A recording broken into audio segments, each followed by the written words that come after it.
టాటా. శ్రీమాత్రే నమః. ప్రేక్షక దేవుళ్లకు నమస్కారం. ఈ వీడియోలో మనం శ్రీ శుభకృత్ నామ సంవత్సరంలో వృశ్చిక రాశి వారికి ఉగాది సంవత్సర ఫలితాలు తెలుసుకునే ప్రయత్నం చేద్దాం. వృశ్చిక రాశి వారికి ఈ ఉగాది ప్రారంభంలో ఉన్నటువంటి గ్రహాల యొక్క స్థితిగతులు గమనించినప్పుడు ప్రస్తుతం 3వ రాశిలో శనిగ్రహ సంచారం జరుగుతుంది.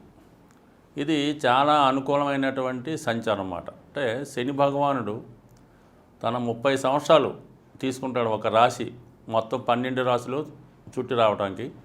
ఒక రాశిలో సుమారుగా 2.5 సంవత్సరాలు ఉంటే ప్రస్తుతం ఈ 3వ రాశిలో ఈ వృశ్చిక రాశి వారికి గత 2 సంవత్సరాలుగా సంచారం చేస్తూ చాలా అనుకూలమైనటువంటి శుభ ఫలితాలు మాత్రం ఇవ్వడం జరుగుతూ ఉంటుంది. ఎందుకంటే శని 3వ స్థానంలో 6వ స్థానంలో 11వ స్థానంలో మాత్రమే మంచి ఫలితాలు ఇస్తూ ఉంటాడు. 3వ స్థానంలో ఉన్నప్పుడు ముఖ్యంగా క్రీడారంగంలో ఉన్న వాళ్ళకి, పోలీస్ డిపార్ట్మెంట్లో ఉన్న వాళ్ళకి, ఏ వృత్తిలో ఉన్న వాళ్ళకైనా అనుకూలమైనటువంటి అంటే వృత్తిలో విజయాన్ని ఇస్తూ ఉంటాడు.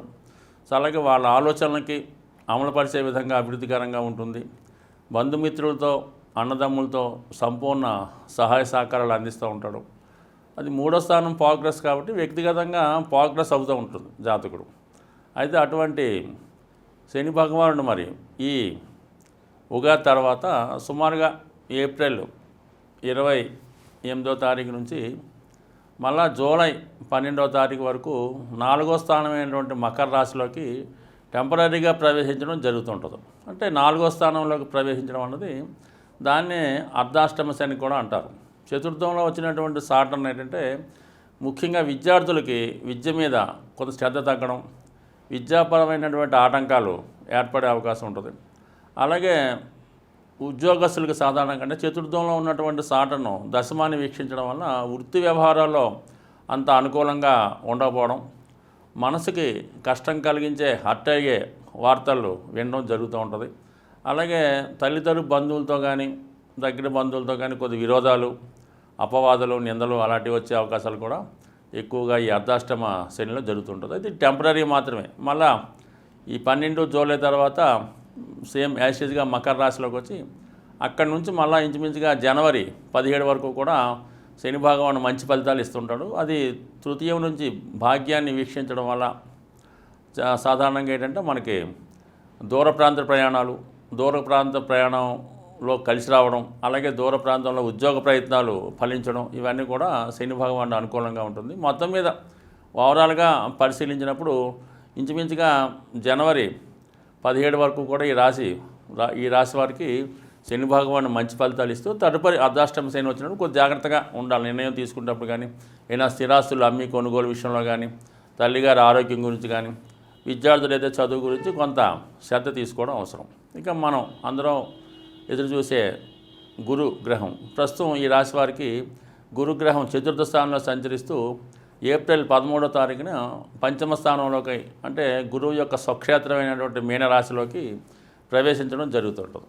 ఎప్పుడైతే గురువు మీనరాశిలో ప్రవేశించాడో ఆటోమేటిక్గా అక్కడి నుంచి తన 9వ దృష్టితో లగ్నాన్ని వీక్షించడం జరుగుతుంది. అంటే ఆరోగ్యపరంగా చాలా అనుకూలంగా ఉంటుంది. కొత్త విషయాలు తెలుసుకునే ప్రయత్నం చేస్తూ ఉంటారు. విద్యార్థులు ఉన్నత విద్యా ప్రమాణాలు కానీ, ఉన్నత విద్యా అవకాశాలు పెరుగుతాయి. సంతానాన్ని ఆశించే దంపతులకి సంతానం కలుగుతూ ఉంటుంది. సో అలాగే 5 నుంచి మళ్ళీ 11 వీక్షిస్తుంటారు. ముఖ్యంగా లవ్ అఫేర్స్ ఉండడం ఉన్నవాళ్ళు, ప్రేమ వివాహం చేసుకుందాం అనుకున్న వాళ్ళకి ప్రేమ వ్యవహారాలు సక్సెస్ అవుతూ ఉంటాయి. దాని తర్వాత లగ్నాన్ని చూడడం వల్ల ఆలోచన విధానంలో మార్పు వస్తుంది. మంచి అలవాట్లు, మంచి నడవడిక, వేషధారణలో మార్పు వస్తుంది. ఒక సాంప్రదాయంగా జాతకుడు కనబడుతూ ఉంటాడు. ఆరోగ్యం మీద శ్రద్ధ తీసుకుంటాడు. చెడు అలవాట్లకి స్వస్తి చెప్పి మంచి అలవాట్లకి అక్కడ నుంచి అలవాటు అవుతుంటుంది. క్రమశిక్షణతో మిగులుతారు. విద్యార్థులకి ఇది చాలా మంచి అనుకూలంగా ఉంటుంది. వాళ్ళ యొక్క నడవడికలో కానీ, క్రమశిక్షణలో కానీ, చెప్పిన పాఠాలు శ్రద్ధగా వినడం, ఇవన్నీ కూడా ఈ రాశి వారికి విద్యార్థులకు అనుకూలంగా ఉంటుంది, పెద్దవారికి అనుకూలంగా ఉంటుంది. మరి మిగతా గ్రహాల యొక్క సంచారాన్ని గమనించినప్పుడు ప్రస్తుతం ఈ రాశి అందే కేతు గ్రహ సంచారం జరుగుతుంది. కేతు ఎప్పుడైతే రాశిలో సంచరిస్తుంటాడో సాధారణంగా తీసుకునే నిర్ణయాలు కొద్దిగా ఇబ్బంది పెడుతుంటాడో అటువంటి కేతువు ఏప్రిల్ 12వ తారీఖున 12వ స్థానంలోకి సంచరించడం జరుగుతుందన్నమాట. అంటే తులారాశిలోకి ప్రవేశిస్తూ ఉంటాడు. అంటే తులారాశిలోకి ఎప్పుడైతే కేతు ప్రవేశించాడో కేతు 12లోకి వస్తాడనమాట. 12లోకి వచ్చినప్పుడు ఆటోమేటిక్గా ఖర్చులు అనుకోకుండా పెరుగుతూ ఉంటాయి. అంటే ఎటువంటి ఖర్చులు అంటే పుణ్యక్షేత్రాలు దర్శించడం, అలాగే ఏదన్నా అక్కర్లేని విలువైనటువంటి అక్కర్లేని వస్తువులు కొనుగోలు చేయడం, అలాగే పుణ్య కార్యక్రమాలకి, దాన ధర్మాలకి, అలాగే వైద్యం కొరకు ఈ అనవసర ఖర్చులు ఎక్కువగా పెరుగుతూ ఉంటాయి.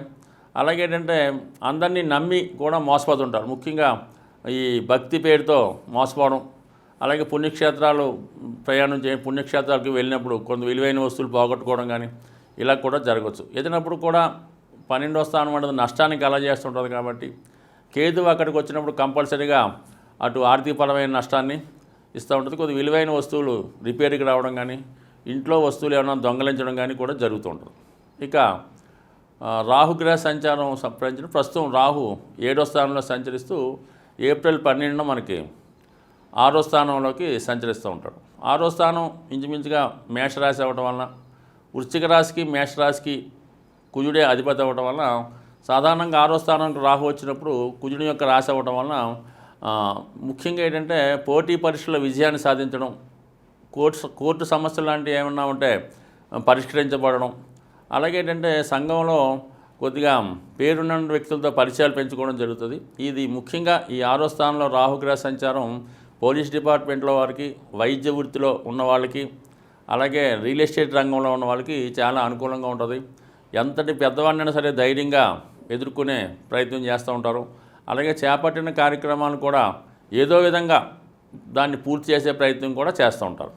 అయితే అలవాట్లో కూడా వ్యక్తిగత అలవాట్లు కూడా మార్పు వస్తుంది. శత్రువులు కూడా ఎక్కువగా పెరుగుతూ ఉంటారు. అంటే 6వ స్థానం అనేది శత్రువుల్ని, రోగాల్ని, రుణాలని చెప్తూ ఉంటుంది. ఎక్కువగా మరి మేషరాశి 6వ స్థానం అవ్వటం వల్ల, అందులోకి రాహు రావటం వల్ల అనుకోకుండా శత్రువులు ఏర్పడుతూ ఉంటారు. ఆ శత్రువులు కూడా కొద్దిగా ప్రభుత్వ ఉద్యోగులు కానీ, లేదంటే పోలీస్ డిపార్ట్మెంట్ వారు కానీ, లేదంటే రాజకీయ నాయకులతో కూడా శత్రుత్వం ఏర్పడవచ్చు. అలాగే స్థిరాస్తులు, భూములు, అంటే భూములకి స్థిరాస్తులకి కుజుడు కారణం అవడం వల్ల వాటి మీద రిస్కులు ఏమైనా ఉంటే అంటే ప్రాబ్లమ్స్ రావచ్చు. మన స్థిరాస్తి ఏమైనా అమ్ముదాం అనుకుంటే దాంట్లో ఏదో ప్రాబ్లం రావడం, ఎవరో అడ్డుకోవడం, లేదంటే మన స్థలాన్ని ఇతరులు కబ్జా చేయడం, మన స్థలాన్ని మనం అనుభవించకుండా చేయడం, ఇలాంటి చికాకులు కూడా కొంత శత్రువుల వల్ల వచ్చే అవకాశం ఉంది. ఇంకా ఆరోగ్యపరంగా అంటే మనకి దీర్ఘకాలికంగా చెప్పలేము కానీ కొద్దిగా గ్యాస్ట్రిక్ ప్రాబ్లం లాంటివి రావచ్చు. అలాగే ప్రయాణాలు చేసినప్పుడు కూడా కొద్దిగా తొందరగా స్పీడ్గా ప్రయాణం చేయడం వల్ల వాహన ప్రమాదాలు లాంటివి కూడా కలిగే సూచనలు రాహు వల్ల కలుగుతూ ఉంటాయి. ఏంటంటే ఎప్పుడు కూడా రాహు ఏం చేస్తుంటాడు, మనం ఒకటి అనుకుంటే అతను వేరే విధంగా ఇచ్చే ప్రయత్నం చేస్తూ ఉంటాడు. ఇచ్చిన ప్రతి పనిలో కూడా ఏదో ఒక ఇబ్బంది కలుగుతూ ఉంటుంది. మంచితో పాటు చెడు కూడా కలుగుతూ ఉంటుంది. ఏదైనప్పుడు కూడా ఎవరితోనైనా వ్యవహరించేటప్పుడు కోర్టు వ్యవహారాలు, అమ్మకాలు, కొనుగోలు విషయంలో చాలా వరకు జాగ్రత్త వహించడం మంచిది. సో ఏదైనప్పుడు కూడా ఈ రాశి వారికి గురుగ్రహ అనుగ్రహం చాలా అనుకూలంగా ఉంది. అలాగే సంవత్సరంలో ఎక్కువ భాగం శనిగ్రహం కూడా అనుకూలంగా ఉండడం, కేతు 12లోకి రావడం పెద్ద అపకారం అయితే ఏమీ ఉండదు. అయితే 6వ స్థానంలో ఉన్నటువంటి రాహు కొన్ని విజయాన్ని కూడా ఇచ్చినప్పుడు కూడా కొంత శత్రువుల వల్ల, రోగాల వల్ల ఇబ్బంది అది ఉంటుంది. కాబట్టి కొంత రాహుగ్రహ అనుగ్రహం కోసం ప్రతి శుక్రవారం అమ్మవారిని కుంకుమార్చన చేయించుకోవడం, రాహుకాలంలో రాహుకాల దీపం పెట్టడం, ఇలాంటి కార్యక్రమాల ద్వారా మిగతా గ్రహాలన్నీ అనుకూలంగా ఉన్నాయి. కాబట్టి ఈ జాతకులకి ఈ సంవత్సరం చాలా అనుకూలంగా ఉంటుందని, శత్రువులపై విజయాన్ని, కోర్టు కేసులో సక్సెస్ని కలుగుతుందని ఆశిస్తూ స్వస్తి.